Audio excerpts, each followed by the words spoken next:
día vamos a estar estudiando la palabra del Señor en el libro de Marcos capítulo 6 y vamos a cubrir de los versículos 1 al 6. Marcos capítulo 6 y vamos a cubrir de los versículos 1 al 6. Y el tema del mensaje de hoy, hermanos, es el peligro de rechazar a Jesús.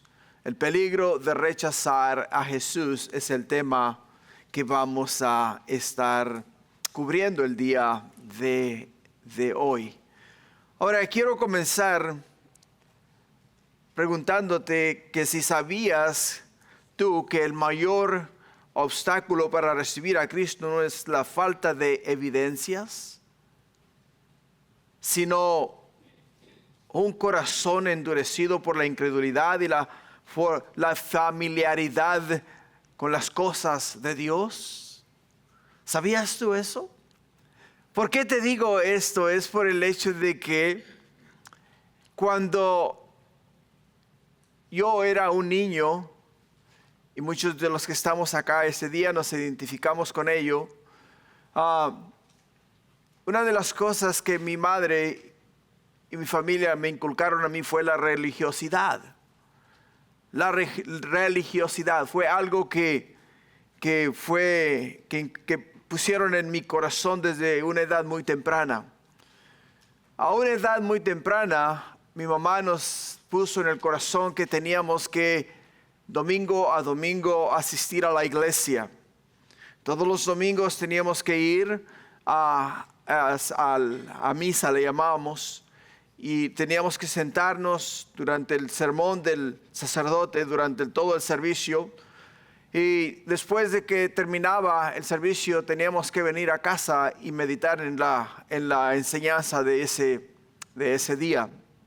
Muchas veces mamá no podía ir por los quehaceres de la casa o por el hecho de que estaba ocupada en algunas otras cosas y nos enviaba a nosotros a misa. Íbamos a misa nosotros. Después de llegar a misa nos separaba mamá por las muchachas por un lado y los muchachos por otro lado. Y bien sabiamente, de una forma sutil, comenzaba a preguntarnos respecto al mensaje del sacerdote que dio ese día. Y a medida que íbamos conversando con ella, le íbamos comentando acerca de lo que se trató el sermón, de lo que se trató la misa ese día. Entonces mi mamá de una forma u otra le preguntaba a mi hermana de lo mismo, pero no estando nosotros presentes. Porque lo que ella estaba haciendo era ver si todos estábamos en la misma página, ¿te das cuenta? A ver si todos fuimos realmente a misa. ¿Por qué razón te digo eso? Por el hecho de que cuando éramos jóvenes, cuando éramos niños, nosotros tendíamos a no ir a misa. No íbamos de vagos por ahí. Y cuando llegábamos, mamá preguntaba, ¿fueron a misa? Sí, mamá, por supuesto que fuimos a misa. Ok, hijo, ¿de qué se trató el servicio de hoy? Y así poco a poco nos iba examinando, o sea, nos iba preguntando para saber acerca de lo que se trató el servicio. Pero la razón por la cual te cuento esta parte de mi vida es por el hecho de que muchas de las veces, por el hecho de que tenemos religión, creemos que ya tenemos todo arreglado, tenemos todo solucionado en la vida. Y cuando las personas que salían a las calles a predicar el evangelio, nosotros les llamábamos aleluyas, atalayas, les llamábamos un montón de nombres que al final del día, cuando llegaban y tocaban en la puerta de nuestra casa, lo que hacíamos era en realidad ahuyentarlos, les soltábamos el perro, digamos de esa manera, ¿no? Les soltábamos el perro y entonces pues ellos salían corriendo porque el perro salía dando tremendos ladridos. Igual forma, cuando se daba la oportunidad y pasábamos por uno de los templos de ellos, mi pasatiempo favorito era tirarles piedras al techo de la iglesia. ¿Por qué razón? Porque cuando caía la piedra y eran techos de lámina, hacía un tremendo ruido y Estoy seguro que los sacaba de lugar a todos ellos. Ahora, todo eso porque yo creía en sí que estaba bien, que estaba correcto en mis enseñanzas, que estaba correcto en lo que a mí se me había inculcado durante todo este tiempo en mi infancia. Yo no creía, ni quería, ni deseaba escuchar a ninguna persona que me hablase a mí respecto a otra creencia que no fuera la creencia de la Iglesia Católica. Y eso para mí estaba muy, muy, muy arraigado en mi corazón. Muy arraigado en mi corazón. Y cuando alguien hablaba mal respecto a lo que son los dogmas y la creencia católica, hermanos, era como que si me estuviesen atacando directamente a mí. Y me ponía muy, pero muy molesto. Muy molesto. Ahora, entiende algo. Cuando tú crees estar cerca de Jesús, cuando tú crees tener una relación personal con Dios, pero en sí no conoces a Dios, hay un gran peligro. ¿Por qué? Porque no necesariamente quiere decir que porque vas a la iglesia tienes una relación íntima y personal con Dios, con Jesús. Y cuando miramos el tema de hoy, que es el peligro de rechazar a Jesús, el peligro de rechazar a Jesús, el hecho de que tú sepas o que hayas quizá tenido alguna enseñanza respecto a lo que es tus creencias o lo que tú crees, no necesariamente te hace a ti una persona que tiene una relación personal con el Creador del mundo, el cielo y la tierra y todo lo que en ellos hay. O sea, una relación personal con Dios. Y he ahí el problema. ¿Por qué? Porque el día de hoy vamos a tocar justamente en ese punto. Porque acá en el pasaje que vamos a leer, vamos a mirar que aquellas personas con las cuales Jesús tuvo un encuentro con ellos, o sea, le conocieron a Jesús cuando era un niño, miraron a Jesús crecer, miraron a Jesús emprender su oficio de carpintero, miraron a Jesús con su familia, con su mamá y con su papá y con todos los demás hermanos, ¿te das cuenta? Y por ello es que dijeron, bueno, sabemos quién es este. Sabemos quién es este. Y por ello es que rechazaron el mensaje del Salvador del mundo, el mensaje del Mesías, el mensaje del Cristo, el mensaje de Jesús. Por ello, te pregunté hace un momento que si sabías tú que el mayor obstáculo para recibir a Cristo no es la falta de evidencias, ¿te das cuenta? Sino un corazón endurecido por la incredulidad y la familiaridad con las cosas que tú crees saber acerca de Dios. Marcos nos va a presentar un contraste extraordinario en lo que fue el capítulo 5 y lo que va a ser ahora el capítulo 6. En el capítulo 5, si recuerdas, cuando estudiamos a través del capítulo 5, encontramos 3 grandes milagros que revelan la autoridad absoluta de Jesús, el Hijo de Dios. 3 grandes milagros que revelan la autoridad absoluta de Jesús, el Hijo de Dios. El primero lo miramos en su autoridad sobre los demonios de los versículos 1 al 20. Donde Jesús literalmente libera al gadareno endemoniado y después de liberarlo, regresa nuevamente a la ciudad de Capernaum. Y mientras Jesús revela su autoridad sobre los espíritus inmundos, sobre los demonios, podemos ver que la gente, en vez de recibir a Jesús, invitarle a que viniese y les enseñase a ellos acerca del reino de Dios, acerca de la verdad de Dios, rechazaron al Hijo de Dios. Rechazaron al Hijo de Dios. ¿Por qué? Porque en sí lo que ellos tenían, lo que ellos deseaban, no era una relación personal con Jesús. Deseaban ellos que Jesús no les fuese a causar a ellos una pérdida en su economía. Y eso es lo que miramos de los versículos 1 al 20 del capítulo 5. Después miramos su autoridad absoluta sobre las enfermedades, de los versículos 25 al 34. Y de los versículos 35 al 43 miramos su autoridad absoluta sobre la muerte, Ahora, cada una de estas personas que llegó a Jesús con una necesidad y con mucha fe. Pero hay algo muy importante. De verdad es de suma importancia. Y el día de hoy el Espíritu de Dios me lo confirmó a través del mensaje de Pastor Michael. ¿Por qué, hermanos? Por el hecho de que muchas de las veces cuando enfermamos o cuando hay una persona enferma, nos preocupa más nuestra salud que la vida eterna, la salvación. La salvación. Entonces, ¿qué es lo que hacemos nosotros? Lo que hacemos es que venimos ante Dios y decimos: Señor, estoy pasando por una época o una etapa de mi vida muy difícil. Estoy lidiando con una enfermedad incurable. Estoy, oh Padre mío, en una situación sumamente crítica en estos momentos de mi vida. Y quiero un milagro, Padre. Quiero que tú, oh mi Dios, hagas algo sobrenatural. Quiero que sanes mi cuerpo. Quiero que quites de mí toda enfermedad. Quiero que quites de mí, oh Padre Celestial, esta incomodidad que siento en mí, en mi ser, siento en mi cuerpo, Señor. Y clamamos a Dios, pedimos a Dios, gemimos a Dios y le rogamos que haga Él un milagro por nosotros. En este libro que estamos mirando, en el capítulo 5, Jesús se dio a bendecir a toda esta gente, sanándoles sus cuerpos, sanándoles sus enfermedades.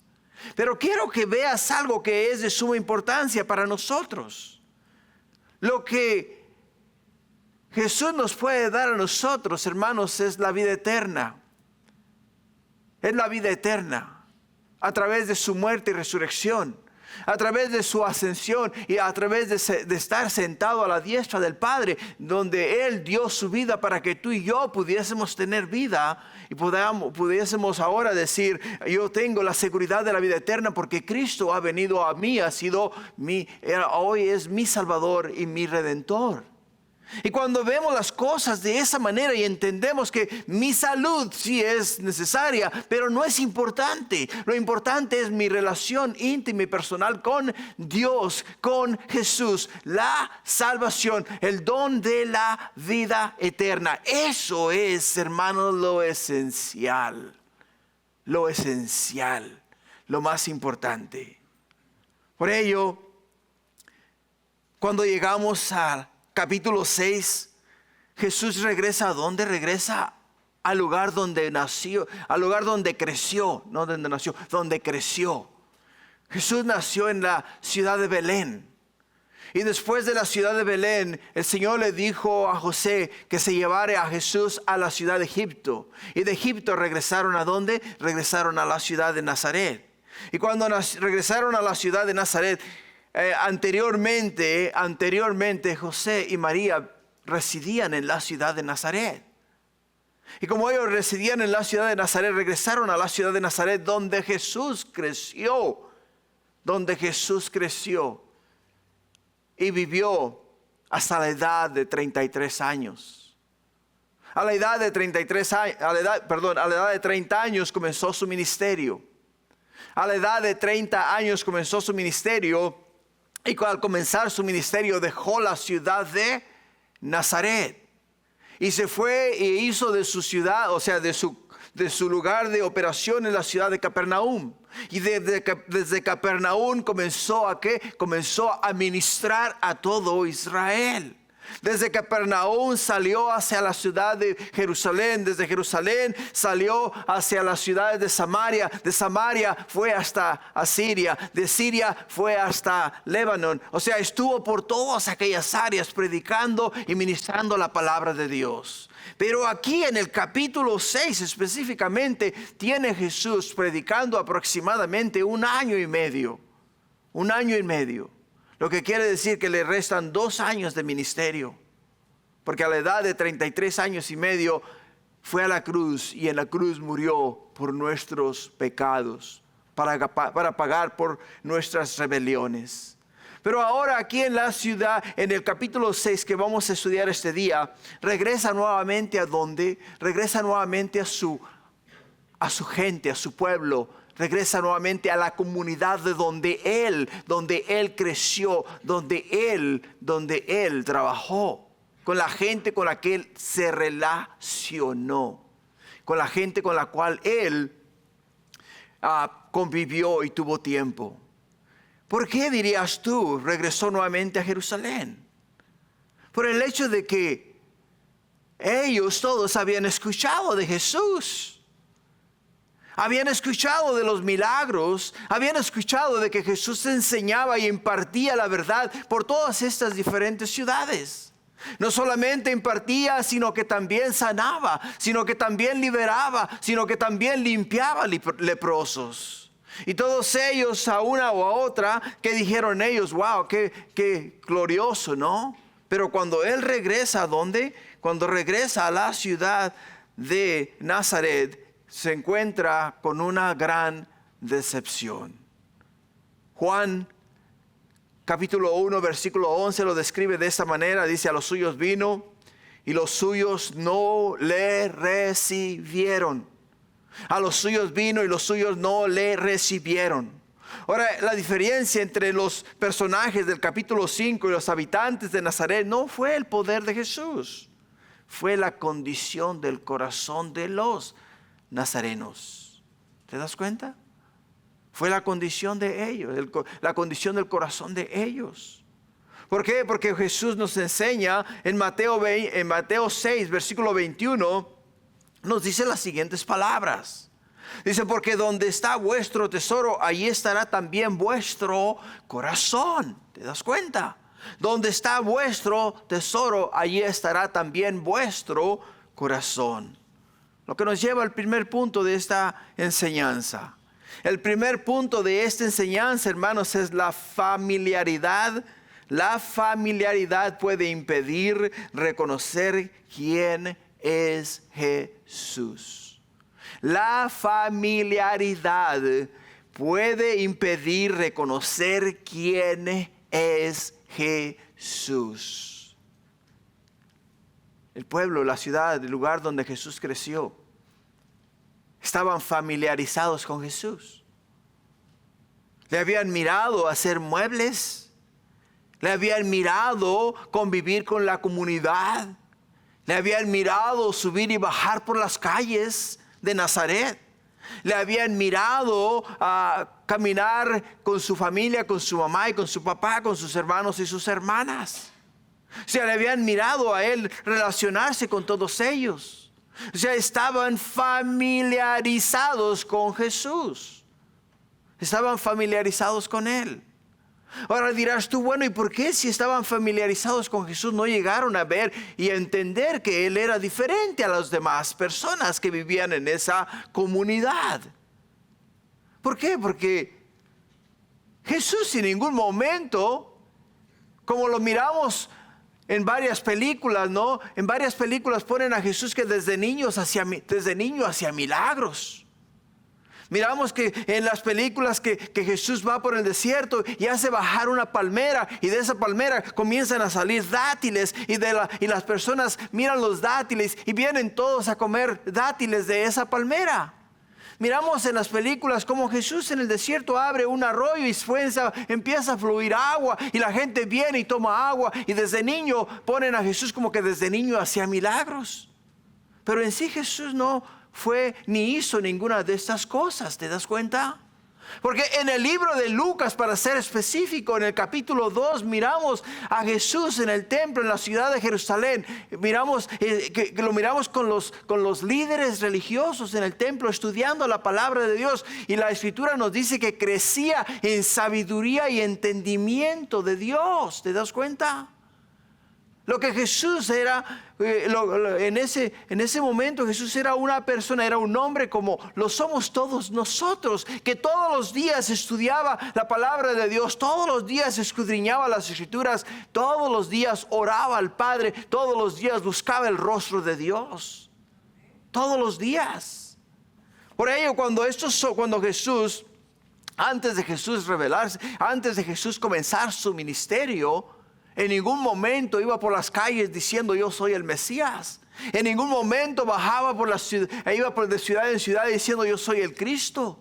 En ningún momento, incluso cuando la gente le querían decir a él que él era el rey de Israel, decía, hey, no diga nada cuando hacía milagros. ¿Por qué? Porque no quería que nadie interfiriera en el ministerio que él tenía y que Dios le había enviado a hacer. Venía acá, a este mundo, a morir por nuestros pecados, a pagar por nuestras fechorías, a dar su vida en rescate por la nuestra. Y su misión era ¿qué? Su misión era ser el Cordero de Dios que quita el pecado del mundo. Su misión era ser el sacrificio que pagaría por los pecados de la humanidad. Y Él venía a hacer eso. ¿A qué? A pagar por nuestros pecados. Por ello en el versículo 1, del versículo 1 al 3 de Marcos 6, nos dice, salió Jesús de allí y vino a su tierra y le seguían sus discípulos. Y llegando el día de reposo comenzó a enseñar en la sinagoga y muchos oyéndole se admiraban y decían, ¿de dónde tiene estas cosas? ¿Y qué sabiduría es esta que le es dada?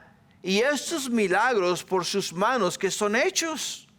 ¿No es este el carpintero, hijo de María, hermano de Jacob, de José, de Judas y de Simón? ¿No están también aquí con nosotros sus hermanas? Y se escandalizaban de él. Se escandalizaban de él. Al final del capítulo 5 encontramos a Jesús ministrando en la ciudad de Capernaum. Y acá nos dice que después de que terminó de predicar en Capernaum, ¿regresó a dónde? Regresó a la ciudad de Nazaret. Regresó a la ciudad de Nazaret. Y la palabra de Dios nos dice que le seguían ¿quiénes? Le seguían sus discípulos. Le seguían sus discípulos. ¿Por qué, hermanos?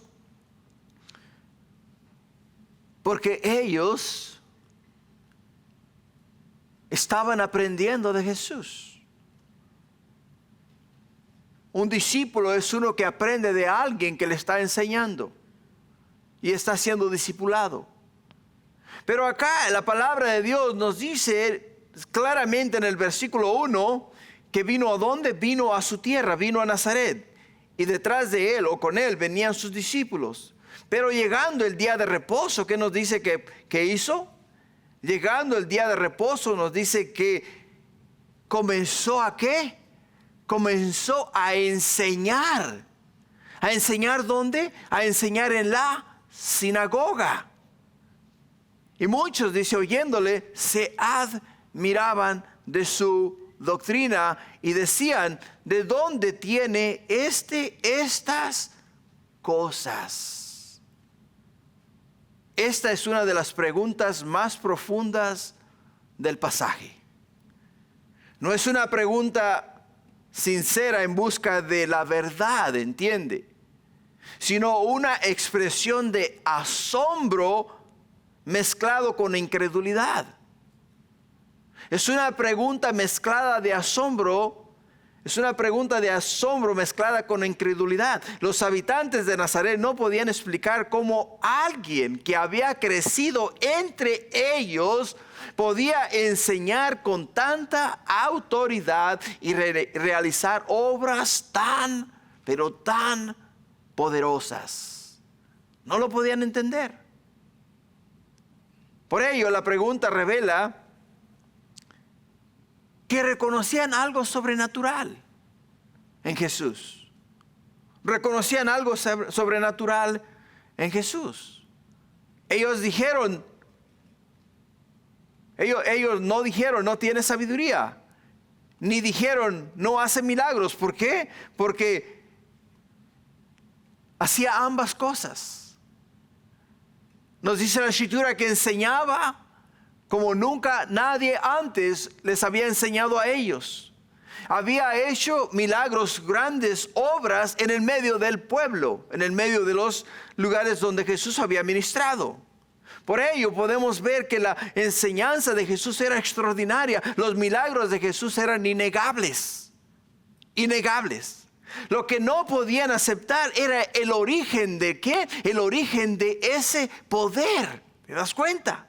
No podían entender cómo un carpintero, ¿te das cuenta? Cómo un hombre de la comunidad, un hombre de su pueblo, de ellos, pudiese tener tanta autoridad y pudiese enseñar con tanta sabiduría y pudiese hacer milagros tan espectaculares como los que hacía Jesús.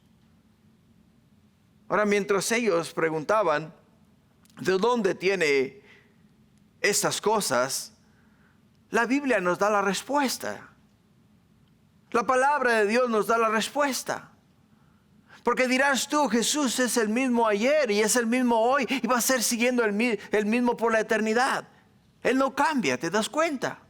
O sea, Jesús tiene igual la misma autoridad que tuvo cuando caminó en la tierra el día de hoy. ¿Por qué? Porque está sentado a la diestra del Padre y desde ahí intercede por todos y cada uno de nosotros. Si al día de hoy el Señor quiere hacer un milagro, puede dotar a uno de nosotros, cualquiera de nosotros, con poder para hacer un milagro en el medio de nosotros. ¿Te das cuenta? Porque Dios es el mismo ayer y es el mismo hoy y va a ser el mismo por la eternidad. Ahora la palabra de Dios nos dice en Juan 6:38, Jesús hablando, dice, porque he descendido del cielo no para hacer mi voluntad. Escucha, estas son las palabras de Jesús. Cuando dice Él, porque he descendido del cielo no para hacer mi voluntad, sino la voluntad de el que me envió. La voluntad del que me envió. Jesús enseñaba de una manera que nadie más puede hacerlo. ¿Entiende? Jesús enseñaba y enseña de una manera que nadie más puede hacerlo. ¿Por qué? Porque su palabra posee autoridad divina. Revela la verdad y transforma las vidas. Por ello, cuando escudriñamos la palabra de Dios, leemos las palabras de Jesús y, hermanos, las aceptamos como de Él, de boca de Él. Nos transforma, nos cambia, nos da una perspectiva diferente. Ya no hablamos de religiosidad, sino que hablamos de una relación íntima y personal con Jesús. Ahora ya no tenemos no tenemos religión, tenemos una relación personal con nuestro Creador. Por ello es que cuando teníamos religión no podíamos aceptar a aquellos que tenían una relación con Jesús. ¿Por qué? Porque no era posible. Para nosotros en nuestra mente no nos cabía, no podíamos aceptar que alguien pudiese tener una relación con Jesús, que alguien pudiese hablar directamente con el Hijo de Dios. Porque teníamos religión, porque se nos enseñó que solamente se podía hacer a través de ciertas vías, a través de ciertos canales, a través de ciertas personas, y solamente así se podía hablar con Dios. Pero la palabra de Dios nos dice que Jesús, el Hijo de Dios, descendió del cielo no para hacer la voluntad de Él, sino la voluntad del que lo envió. Juan 12:49 nos dice, porque yo no he hablado por mi propia cuenta, dice. El Padre que me envió, Él me dio mandamiento de lo que he de decir y de lo que he de hablar. ¿Te das cuenta?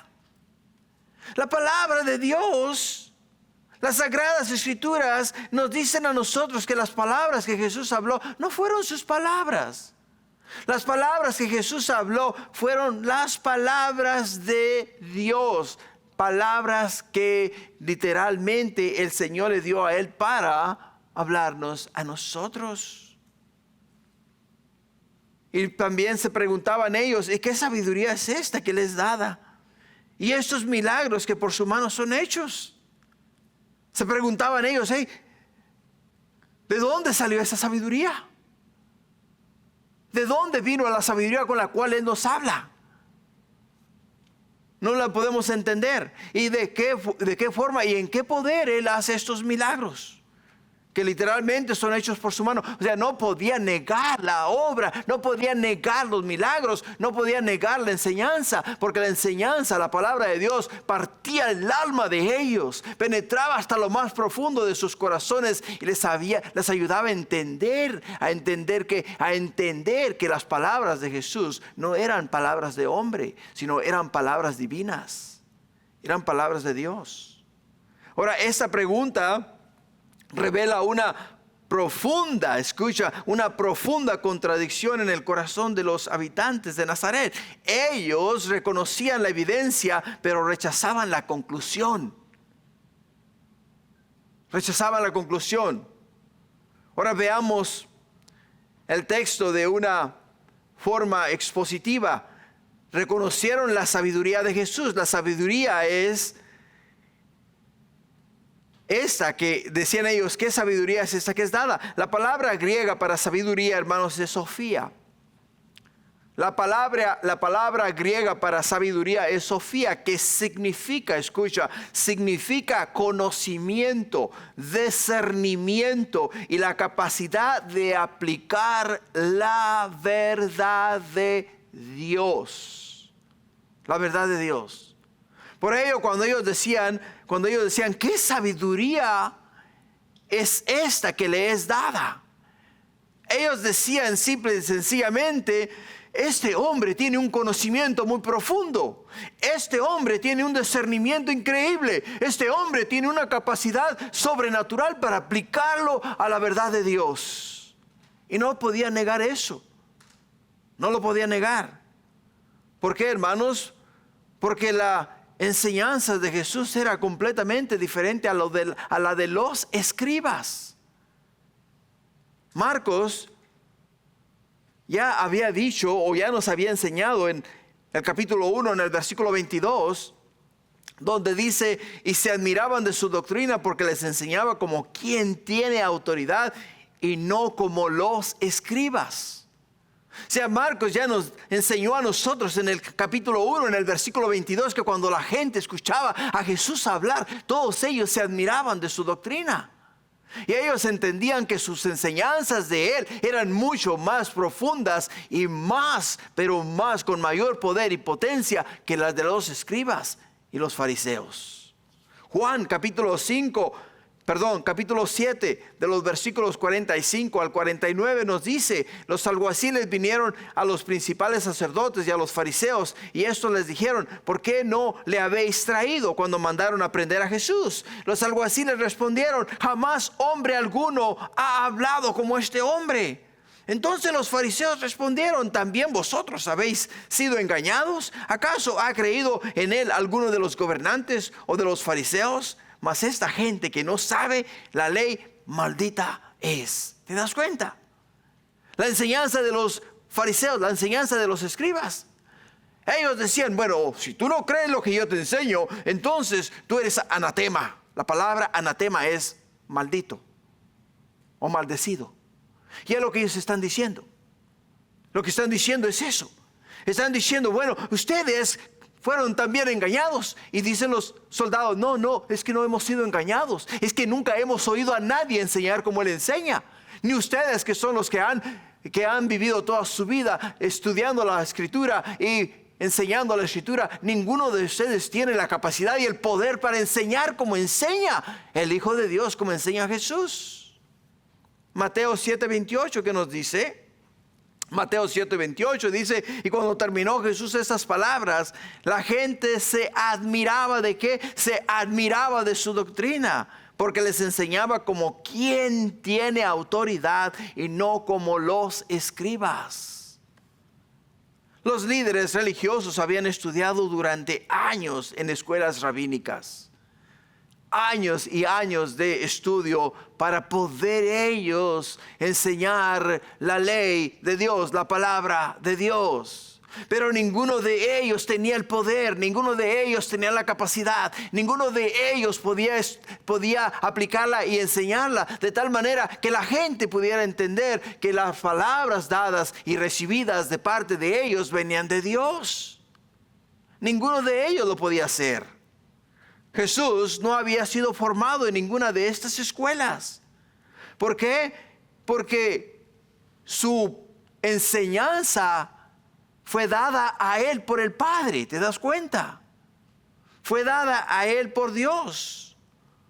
Por eso preguntaban, ¿qué? Preguntaban, ¿de dónde tiene este conocimiento? ¿De dónde tiene esta sabiduría? Juan 7:15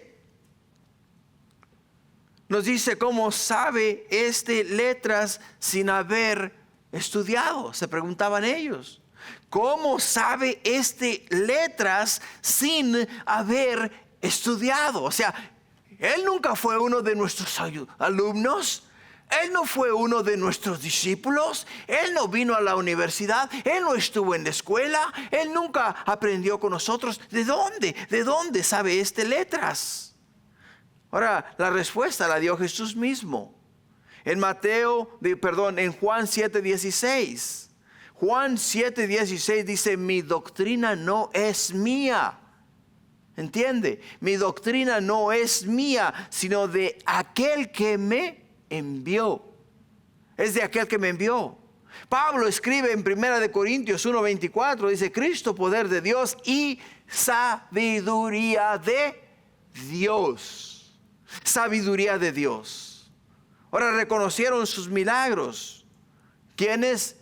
Estos hombres en Nazaret. Reconocieron sus milagros. Reconocieron su enseñanza, porque cuando entró a la sinagoga y comenzó a enseñarles a ellos la palabra de Dios, todos ellos entendieron que la enseñanza de Jesús era muy distinta a la enseñanza de los escribas que venían a enseñarles a ellos la ley de Moisés. Entendieron eso. Y también entendieron que hacía milagros, hacía prodigios, hacía maravillas. Todas esas cosas la entendieron.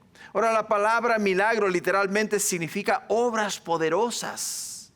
La palabra milagros literalmente significa obras poderosas. Es de donde viene la palabra griega que es dunamis. Dunamis, que se deduce de la palabra dinamita, que nos habla a nosotros de un poder sobrenatural, Los milagros, hermanos, siempre tuvieron un propósito. Escucha, los milagros siempre tuvieron un propósito: confirmar la identidad de Jesús, confirmar su mensaje, revelar el reino de Dios. Ese era el propósito de los milagros. Los milagros eran simple y sencillamente para confirmar la identidad de Jesús. Los milagros eran para confirmar su mensaje. Los milagros eran para revelar ¿qué? Revelar el reino de Dios. Ahora, la tragedia es que vieron la evidencia pero rechazaron la verdad. Vieron la evidencia pero rechazaron la verdad. Lo sorprendente es que las preguntas de Nazaret no nacen de una fe sincera, sino nacen de un corazón de incredulidad. No creyeron en lo que Jesús era. No creyeron en lo que Jesús hacía. No entendieron el hecho de que cómo era que Él podía enseñar con tanta autoridad. En vez de dar gloria a Dios, en vez de sentirse orgullosos porque en medio de ellos salió un hombre dotado con el poder del Espíritu Santo para hacer milagros, maravillas y prodigios, y poder enseñar la palabra con denuedo y autoridad, en vez de decir ellos gloria a Dios, ellos dijeron, ¿de dónde salió este hombre? ¿De dónde salió? O sea, ¿negaron qué? Negaron el hecho de que Dios estaba obrando a través del Hijo de Dios. Por ello es que la gente reconoció la sabiduría de Jesús, porque vieron su poder. Pero la familiaridad y la incredulidad les impidieron reconocer su verdadera identidad. La salvación no llega por admirar a Jesús, sino por creer en Jesús como el Hijo de Dios y rendirse al señorío de Él. Entiéndelo. La salvación no llega por admirar lo que hizo Jesús. Porque Juan nos dice en el capítulo 20 que si se fuese a escribir todas las cosas que hizo Jesús en esta tierra, los libros no cabrían en este mundo. ¿Te das cuenta? Si fuésemos a escribir todo lo que Jesús hizo mientras Él caminó en este mundo, los libros no cupiesen en esta tierra, no cupiesen en este mundo, porque fueron muchas las cosas que Él hizo. Por ello, la salvación no llega por admirar lo que Él hizo. La salvación llega por creer en que Él es el Hijo de Dios. De que Él fue enviado al mundo a pagar por los pecados del mundo. Que Él fue enviado a morir en una cruz y en una cruz llevar los pecados de la humanidad. Mis pecados, tus pecados, pasados, presentes y futuros. ¿Te das cuenta? Para que cuando Dios nos mire a nosotros desde el cielo, no nos mire por lo que somos. Somos pecadores, redimidos por la sangre del Cordero, redimidos por la sangre de Jesús. ¿Por qué? Porque cada uno de nosotros, de una forma u otra, nos desviamos de la verdad. De una forma u otra, nos quedamos cortos continuamente. De una forma u otra, le fallamos a Dios todos los días. Pero Dios no nos mira por lo que somos, nos mira por lo que Jesús hizo por nosotros. Nos mira a través de sus ojos. Nos mira a nosotros a través de su pureza, a través de su santidad. ¿Por qué? Porque Jesús vino a cubrirnos a nosotros, a cubrir nuestros pecados, a pagar por nuestros pecados, a dar a nosotros vida eterna juntamente con Jesús. Pero hacen una pregunta muy interesante, ¿no? Dicen ellos, ¿no es este el carpintero, hijo de María? Hermanos de Jacob, de José, de Judá, de Judas y de Simón. Ellos mismos se hacen una pregunta, un momento. La madre de él se llama María. Los hermanos de él, uno de ellos se llama Jacob, el otro se llama José, el otro se llama Judas y el otro se llama Simón. ¿Sabemos quién Él es? ¿Sabemos quién es su familia? Sabemos todas estas cosas. Ahora entiende que los habitantes de Nazaret redujeron al Hijo de Dios a su oficio. Lo redujeron a Él a un simple carpintero. A un simple carpintero. Ahora, la palabra griega para carpintero, hermanos, es tecton, que significa artesano, constructor o carpintero, alguien que trabaja con madera y también con piedras. Jesús probablemente, hermanos, sin duda aprendió este oficio de José antes de comenzar su ministerio público. Lo que ellos veían era un trabajador común y corriente. Es lo que ellos miraban en Jesús, un trabajador común y corriente. Miraban a un vecino, miraban a un hombre humilde, de una clase baja. Lo que no veían era que ese mismo carpintero era el creador del universo. ¿Te das cuenta? No miraban que ese carpintero al cual ellos conocían, el cual posiblemente les hizo una mesa, una silla, un banco, no sé. Ellos no entendían que ese mismo carpintero delante del cual ellos estaban es el que con sus propias manos creó el mundo, el cielo y la tierra y todo lo que en ellos hay. Ellos no entendían, ni creían, ni podían ver que ese mismo carpintero fue el que los formó a ellos en el vientre de sus madres. Fue el que sopló aliento de vida en sus narices. Fue el que les dio a ellos vida. No podían ver más allá de lo que tenían delante de sus ojos. No podían ver más que aún una simple persona. Por ello, en Juan capítulo 1, versículo 3 nos dice, todas las cosas por Él fueron hechas. Todas las cosas que hay en este mundo por Jesús fueron hechas. Colosenses 1:16 nos dice, porque en Él fueron creadas todas las cosas. Ahora, qué ironía, ¿no? Estos hombres tuvieron la oportunidad de conocer de manera personal al constructor de toda la creación y se limitaron a ver únicamente a un constructor de muebles, a un simple carpintero. A un simple carpintero. Es lo que se limitaron a ver.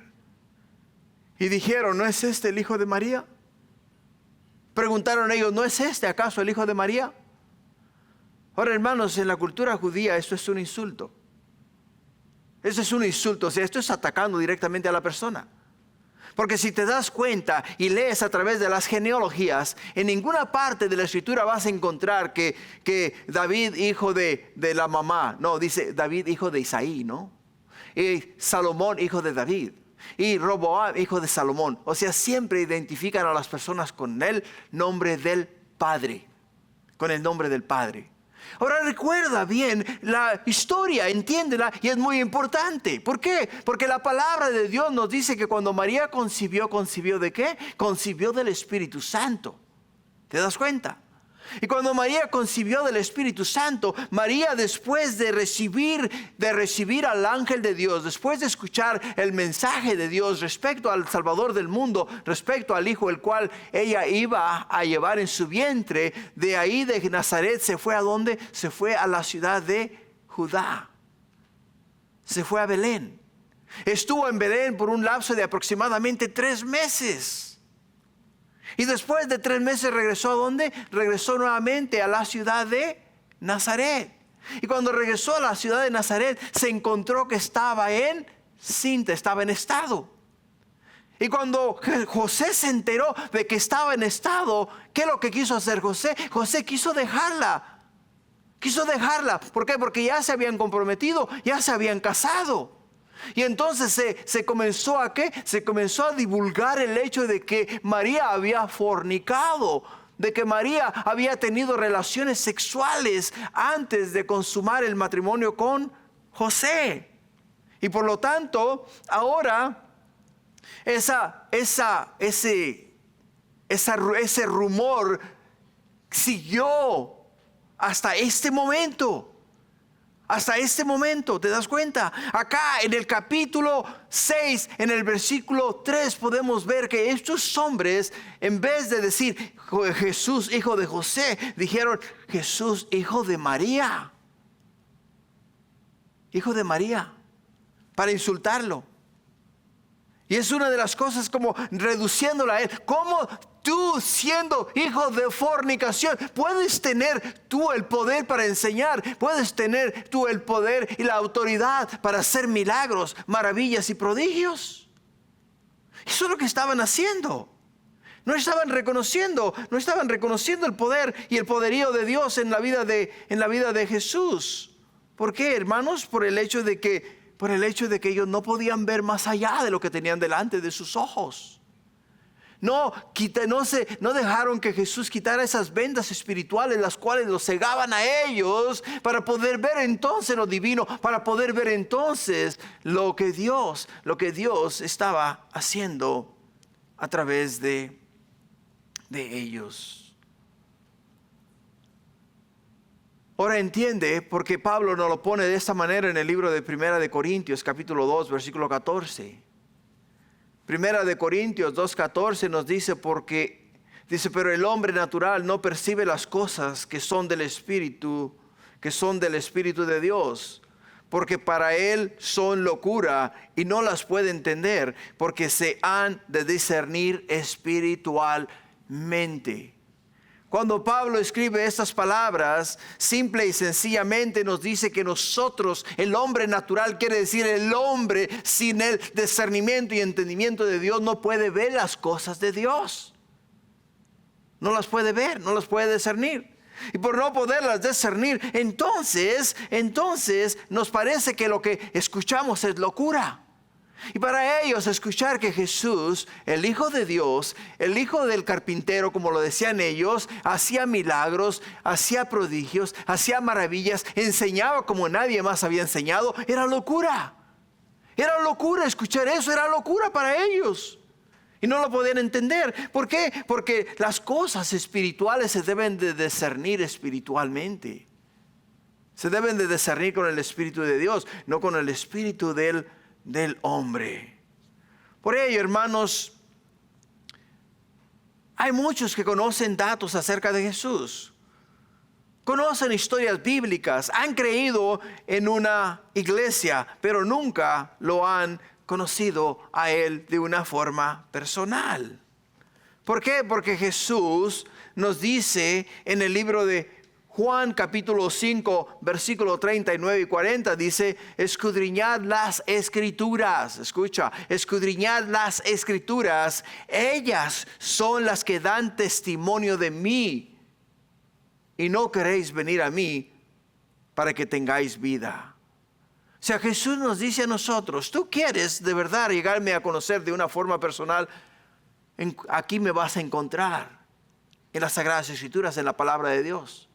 Si vas al libro de Génesis, desde el libro de Génesis hasta el libro de Apocalipsis, encontramos que todo el libro, todas las Sagradas Escrituras, los 66 libros que tenemos delante de nosotros, nos hablan acerca del Hijo de Dios, del plan redentor de Dios para la humanidad.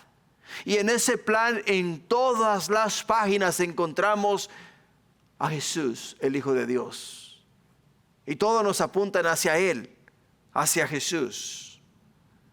Ahora entiende, Jesús caminó 3 años. Judas caminó 3 años con Jesús, pero ninguno de los sermones de Jesús le hicieron nada, ni cambió en lo absoluto. ¿Por qué? Porque no estaba discerniendo las cosas de forma espiritual, sino de forma humana. Y si vamos nosotros también a discernir con la mente y con el corazón del hombre, nos vamos a equivocar. Nos vamos a equivocar.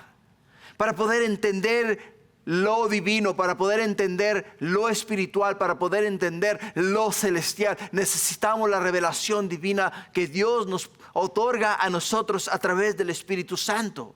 Cuando vamos a leer, cuando vamos a estudiar, cuando vamos a enseñar, tenemos que pedir que sea el Espíritu de Dios el que dé entendimiento, el que dé conocimiento, el que nos ayude a discernir lo espiritual y poder entonces decir como dijeron estos hombres, de verdad esa enseñanza, ese mensaje es de Dios, porque Dios me ha hablado al corazón. Dios me ha hablado al corazón. Y es ahí donde podemos ver que, hermanos, la mano de Dios. Lo que nos lleva al segundo punto. El segundo punto nos habla de la incredulidad, y la incredulidad impide experimentar la obra de Dios. La incredulidad impide experimentar la obra de Dios. Y lo vamos a mirar en los versículos 4 y 5. Dice más, Jesús les decía, no hay profeta sin honor, sino en su propia tierra, y entre sus parientes, y en su casa. Y no pudo hacer allí ningún milagro, salvo sanó a algunos pocos enfermos, poniendo sobre ellos las manos. ¿Te das cuenta lo que Jesús dice? Mas dice, no hay profeta sin honra, sino en su propia tierra. Los habitantes de Nazaret tuvieron un privilegio que pocas personas en la historia lo han tenido. Crecieron viendo a Jesús.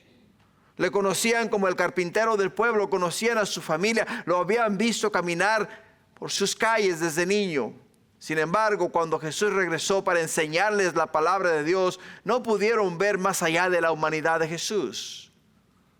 Su familiaridad con Él les impidió reconocer que el Mesías prometido estaba delante de sus ojos. Ahora Jesús respondió con una frase que aún hoy sigue siendo cierta. No hay profeta sin honra, sino en su propia tierra. ¿Por qué, iglesia? Porque a menudo el orgullo y la costumbre endurecen nuestro corazón. Pensamos que ya conocemos todo acerca de Dios y dejamos de escuchar su voz. Lo que debería producir adoración termina produciendo indiferencia.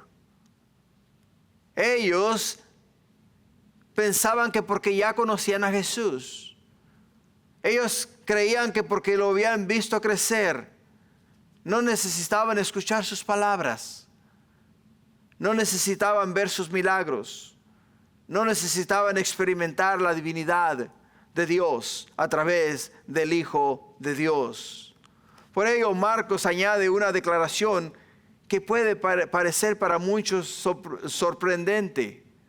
Dice, y no pudo hacer allí ningún milagro. No pudo hacer ahí ningún milagro. ¿Te das cuenta? Esto no significa que Jesús hubiera perdido su poder. ¿Entiendes eso? Esto no significa que Jesús hubiera perdido su poder. La Biblia afirma que toda autoridad le pertenece a Él, como nos lo dice Mateo 28, versículo 18.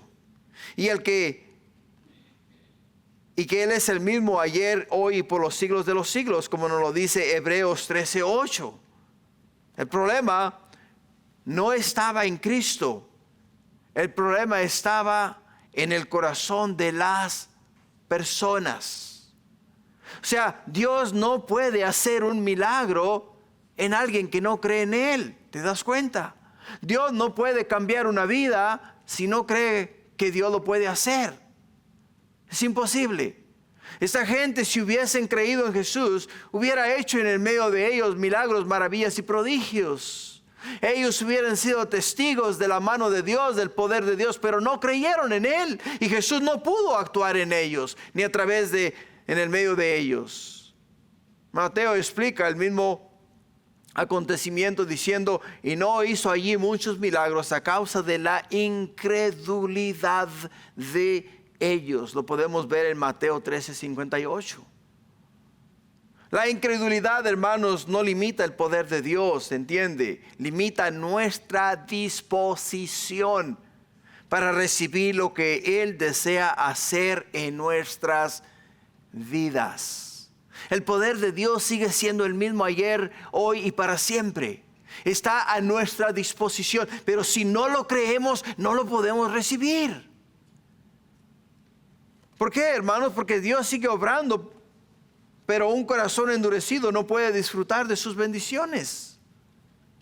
Aún así Jesús mostró compasión por ellos y hizo unos pocos milagros, o sea, sanó a algunos enfermos de entre el medio de ellos. Ahora, entiende, y es importante, es demasiado importante para nosotros. Para poder ver la gloria de Dios tenemos que entender que Dios primeramente tenemos que abrir nuestro corazón a Dios. Para poder ver un milagro de Dios primeramente tenemos que creer que Dios puede hacer milagros. Para poder experimentar la manera en la cual Dios obra en el corazón de un hombre, tenemos que primeramente creer que ese hombre necesita escuchar de Jesús, escuchar de la salvación que Dios ofrece a través de Él. Por ello, te lo voy a ilustrar de la siguiente manera. El sol nunca deja de brillar. ¿Te das cuenta? El sol nunca deja de brillar. Pero uno puede cerrar todas las ventanas de la casa para dejar de ver la luz. ¿Entiendes? El sol sigue brillando, pero tú tienes el control si dejas que la luz llegue a ti o quieres evitarla.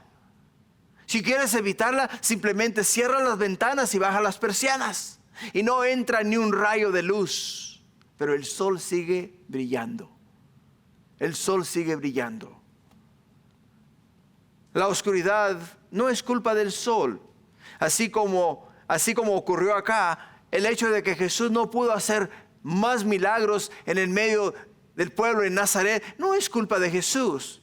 ¿Es culpa de quién? Es culpa del pueblo, porque el pueblo no estuvo dispuesto a ver la gloria de Dios. Cerraron su corazón, cerraron sus ventanas, cerraron sus vidas y Jesús no pudo entrar. La luz del Hijo de Dios no pudo brillar en el corazón de estos hombres. Pregúntate, ¿cuántas veces Dios ha querido obrar, pero nosotros seguimos de una manera u otra dudando? Jesús preguntó en Lucas 18:8, cuando venga el Hijo del Hombre, ¿hallará fe en la tierra? Cuando venga el Hijo del Hombre, ¿hallará fe en la tierra? Lo que nos lleva al tercer punto, para terminar en el versículo 6. El tercer punto nos habla de que Jesús continúa llamando a quienes tienen un corazón dispuesto. Jesús continúa llamando a quienes tienen un corazón dispuesto. Y nos dice en el versículo 6, y estaba asombrado de la incredulidad de ellos. Y recorría las aldeas de alrededor enseñando. O sea, Jesús se quedó asombrado de que cómo es posible que estos hombres, después de mirar los milagros, después de escuchar la forma en la cual les enseñó la palabra de Dios, no pudieron creer en el Hijo de Dios. No creyeron en el Hijo de Dios. La Escritura nos muestra que Jesús fue maravillado 2 veces nada más en todo el tiempo que caminó en esta tierra. La primera, se maravilló de la fe del centurión cuando envió a Jesús pedirle que viniese a su casa.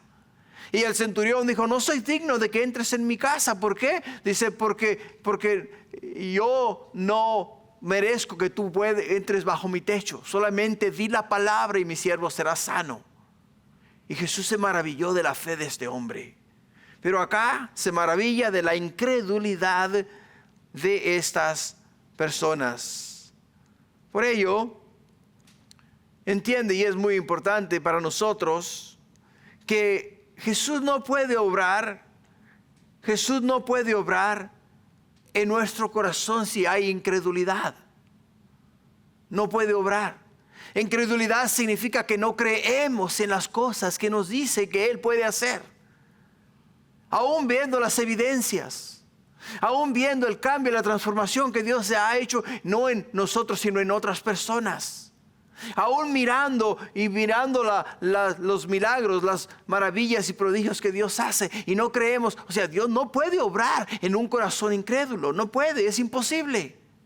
Para Dios poder obrar en un corazón, tienes que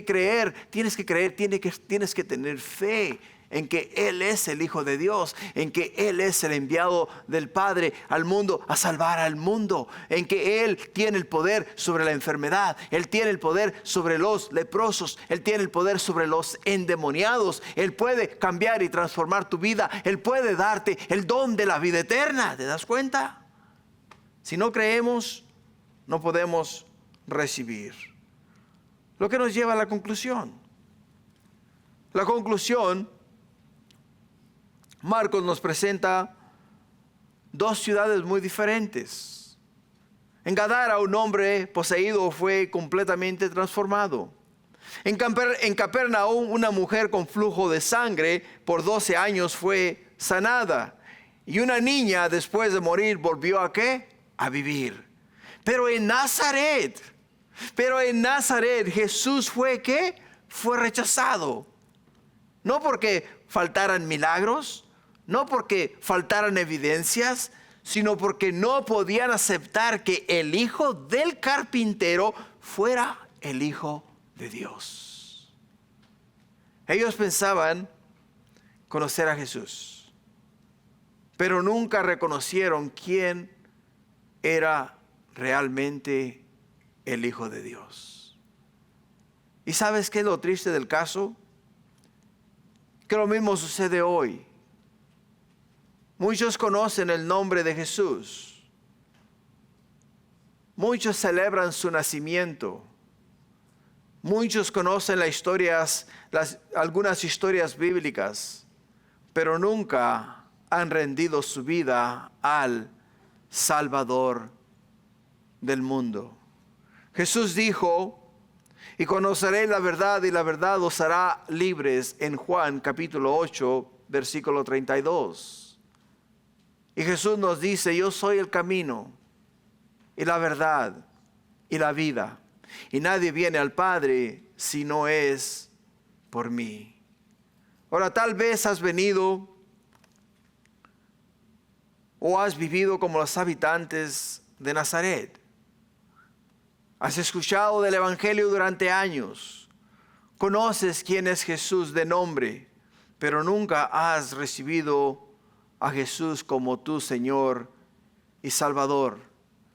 La palabra de Dios nos dice en Juan capítulo 1, versículo 12, que a todos los que le recibieron, a los que creen en su nombre, les dio potestad de ser hechos hijos de Dios. Así es de que el día de hoy, hermanos, tenemos un dilema. Estamos entre creer que Jesús es el Hijo de Dios o simplemente pensar como pensaron los nazarenos. Sabemos quién es Jesús. Lo hemos visto en las películas, hemos escuchado hablar de Él. En el 24 de diciembre celebramos su nacimiento, pero en sí nunca le hemos invitado a entrar en nuestro corazón y le hemos declarado Señor de nuestra vida. Por ello, no hemos realmente experimentado un milagro en nuestra vida, porque simplemente sabemos quién es Jesús, pero no hemos creído en Jesús. Y hoy día tenemos ese dilema. ¿Por qué? Porque nos podemos ir de este lugar como se fueron los nazarenos, sin Jesús, o nos podemos ir de este lugar con Jesús, creyendo en Jesús, el Hijo de Dios. Ponte de pie, vamos a orar. Ponte de pie, vamos a orar. Y vamos a pedir al Señor que sea Él el que haga un milagro en nosotros este día. Padre, tú eres bueno. Y Padre, para siempre es tu misericordia. Y Padre, no hay Dios tan bueno y tan maravilloso como tú. Y este día, oh Señor, nos has traído a ti, oh mi Dios, para enseñarnos el peligro de rechazar a Jesús. Oh Señor, que nuestra religiosidad nos aleje de la verdad. Oh Padre mío, ayúdanos, Señor, a entender que no es, Padre mío, el oficio, no es la persona, es el poder de tu Espíritu, el cual hace un cambio y una transformación en el corazón del hombre. Por ello, este día, oh Padre Santo, si aquí en este lugar hay alguien que aún no ha hecho una confesión de fe y no ha invitado a Cristo a entrar en su corazón, oh Padre mío, que tu Espíritu sea el que le convenza de pecado, de justicia y de juicio, y que este día sea